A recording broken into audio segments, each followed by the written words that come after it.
Hey, it's Dr. John Terry, the Black Belt Leader. Welcome to the Black Belt Leadership Podcast, where each week I'm giving you tips, tools, insights, and resources to help you become a better version of who you are and what you do as you discover, develop, and deploy your own Black Belt leader within.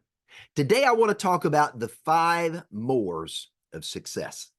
Now, my new book, Black Belt Secrets of Success, just launched April 1, 2024, and I'm really excited about this new book. It's been over 2 years in the making, and I've spent a significant amount of time, and out of all the hundreds of pages of research I developed, I only got through a handful of pages, so I can promise you there's going to be a sequel to this book at some point. But in this new book, The Black Belt Secrets of Success, I introduce 11 success secrets. Now, these success secrets have been consistently observed in the lives of highly successful men and women all throughout history. Every one of these individuals, all from different walks of lives and spanning hundreds of years in terms of looking back in history, understood what was required to achieve success. Now, interestingly enough, many of them didn't just experience success once, they experienced it multiple times because successful people understand what is required to create success, and success breeds more success. Now, perhaps the most significant of the 11 success secrets is the very first and principal success secret that I reveal in my book, Black Belt Secrets of Success. And that principle is this: successful people do daily what unsuccessful people do sometimes or not at all. Now, I want to say that again because it's a very simple but a very profound statement. Successful people do daily what unsuccessful people do sometimes or not at all.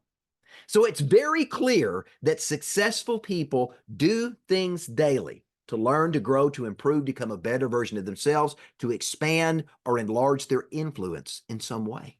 But sadly, most people are unwilling to do what is necessary and what they know they should be doing to experience more real life success in their lives. And the main reason is contentment. Most people are willing to live for the moment and live in the moment, and they're simply okay with being okay. Now, if you ask me, there's 3 common reasons why. It's easier to make excuses than it is to do what's required, to say, to do, and to become more. But as one of my mentors, Chris Robinson, says, and you hear me say it often on this podcast, it's not that you can't, it's that you won't. And that choice is yours. And sadly, for most people, it's not that they can't be more successful. It's that they choose to be not successful because they won't do what is required to be more successful in life. Now, if I'm speaking to you and I stepped on your toes, the truth hurts, doesn't it? But far too many people who say they want to experience success aren't willing to do what's required to experience it. Yeah, they want to experience success, but they want it on their terms, and they want success to come at no cost to them. They don't want to do the things required to create and generate more success in their life. Now, if you ask me, part of this is because this is the generation who grew up in the participation trophy era. They still believe they can experience success simply because they showed up. When they started that in the martial arts world, when I was competing and traveling all over a 4-state circuit, competing to be the best of the best, I hated it when they began to give medals to kids simply for showing up.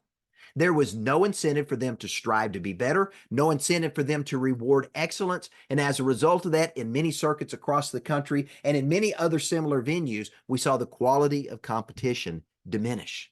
Because when you don't demand excellence and you don't reward excellence, what gets rewarded gets repeated. And when you award people for just showing up is all they're going to do. But sadly, here's what's happened to this participation trophy generation. They're now realizing they're not as special as they thought they were. They're not as special as their mom and dad and society told them when they were young, and they've realized to actually succeed in life, you got to get your butt off the bench, you got to get in the game, and you've got to contribute to a winning effort. You can't just put on the jersey. You can't just show up and announce to the world, I'm here, give me a trophy. It doesn't work that way. You can't expect the world to throw accolades and rewards at your feet simply because you showed up. Think about it through recent history. Michael Phelps didn't win 28 Olympic medals because he simply donned a swimsuit. Serena Williams didn't win 23 tennis Grand Slams just because she picked up a tennis racket. Tom Brady didn't win 7 Super Bowl championships simply because he picked up a football.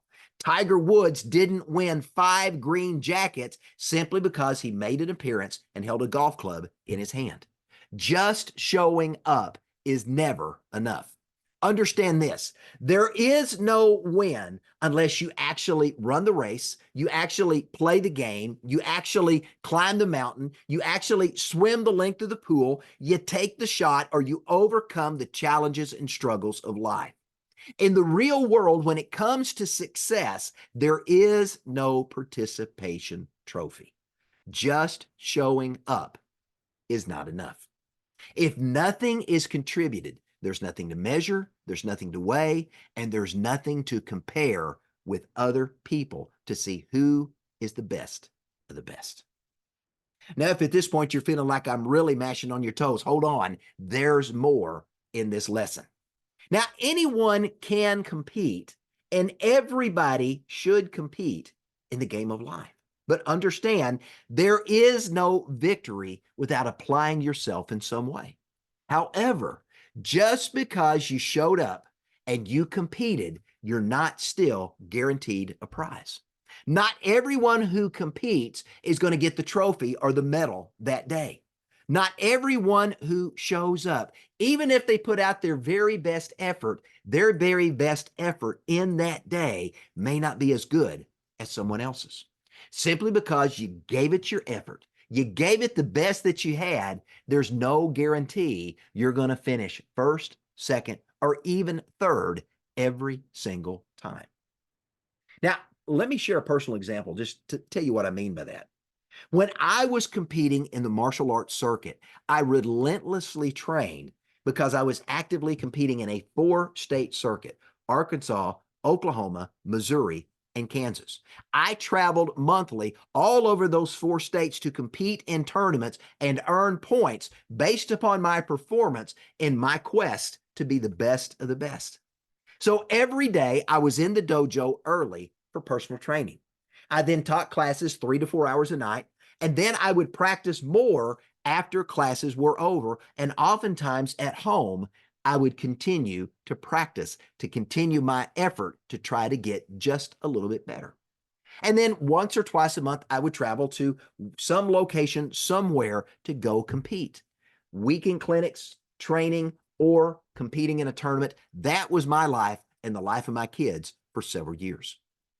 Now, despite rising to become the #1 ranked competitor in my division for 4 consecutive years in forms, in fighting, and in weapons, just because I showed up, I wasn't guaranteed a win every time I walked in the door.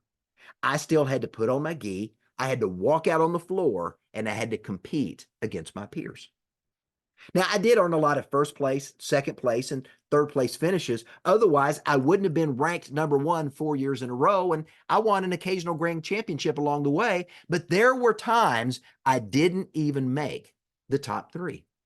Now, you may say, John, how is that possible? That day, I was the best that I could be, but I wasn't the best of the best in the eyes of the judges.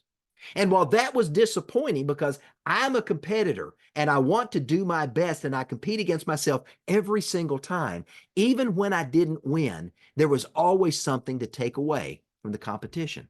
I learned what worked I needed to work on and improve. I learned what didn't work I either need to fix or get rid of and replace it with something else. But here's what I learned.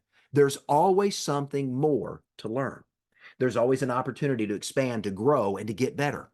So for me, I was looking for a skill to hone. I was looking for a technique to improve upon. I was looking for an area of mental or physical conditioning that I could strengthen to get a little bit better and get a little bit more of an edge next time I showed up and walked on the floor. Here's what I can tell you from what I learned from that 4 years of competing before I retired. If you're pursuing success, there's always room for improvement. Yes, there were days that I was not the best person to show up. My kids can tell you the same thing because they showed up, they performed, they brought home a lot of trophies, but there were times they too came home empty handed. We showed up, we performed it the best we could, but sometimes we weren't victorious. But as long as I did my best that day, I came home satisfied that I had a personal win.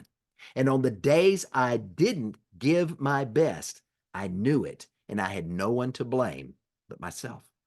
But when I showed up and I competed, here's what I understood. If I outperformed last week's version of myself, that was a personal win.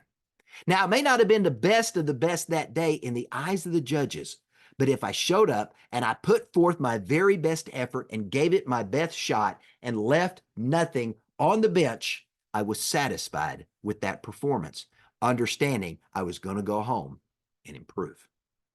Now, this is an important distinction you've got to understand, because if you want to experience more success in anything, you've got to keep putting in the reps. You got to keep putting yourself back on the floor, and you got to keep competing for the win.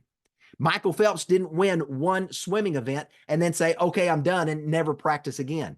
Tiger Woods didn't win one championship and never pick up his clubs again. Michael Jordan didn't win as many championships as he did in the NBA and quit practicing the game. The best of the best not only strive to get to the top, but they do what is required to stay there. So here's my question. How do you experience more success in life? I believe there's 5 distinct success mores you've got to understand. Let me give it to you. The more problems you can solve, the more wins you can experience. The more wins you experience, the more value you bring. The more value you bring, the more valuable you become. And the more valuable you become, the more people are going to seek you out to solve bigger and better problems. Now, when you do those 5 mores, the more problems you solve, the more wins you experience, the more value you bring, the more valuable you become, and the more that people are going to seek you out to solve bigger and better problems. This is what's going to lead to more success in your life. And if you're in sales in any way, understand this. The better you are at solving problems, the more people are willing to pay you for the results that you can deliver. And so the question you got to answer for yourself every single day when you get up, how much success do you want to achieve, and what are you willing to do to achieve that success today? Let me leave you with this. When you do what nobody else is doing, or you do something better than anyone else is able to do it, you're going to stand out, you're going to get noticed, and you're going to get ahead. You're going to experience more success in your life when you practice the 5 mores. I'm Dr. John Terry, the Black Belt Leader. Thanks for joining me. Have a great day.